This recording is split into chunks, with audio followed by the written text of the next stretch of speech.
এই যে হর্নেট 2.0টা দেখতেছেন, এটার একটা ইউজার রিভিউ ভাইয়ের থেকে নিছি এবং সেই সাথে ভাইয়া হচ্ছে একজন মোবিল ইউজার। এই বাইকটাতে আপনি ইঞ্জিন অয়েল হিসেবে কোনটা ইউজ করতেছেন? Mobil 10W30 10W30। এটার ইউজার রিভিউটা কেমন?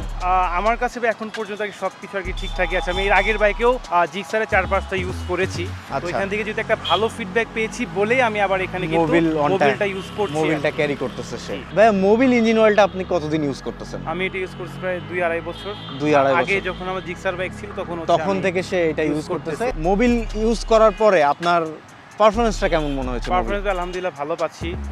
আপনার ইঞ্জিনের স্মুথনেস, সাউন্ড, তারপর যে ইঞ্জিন হিটিং ইস্যু, এগুলো এটা ইঞ্জিন হিটিং ইস্যুটা অনেকাংশেই কমায় নিয়ে আসছে আর কি, এটা আমি বলবো। বাজারে তো অনেক ইঞ্জিন অয়েল পাওয়া যায়, এটা কিন্তু মাদার কোম্পানির একটা ইঞ্জিন অয়েল মোবিল। সো সেই হিসাবে প্রাইসিংটাকে কিভাবে দেখতেছেন? প্রাইসিংটা আমার কাছে মনে হয় ঠিক আছে, বাট তারপরও যেহেতু আমি একজন কাস্টমার, কাস্টমার সবসময় চাই যে প্রাইসটা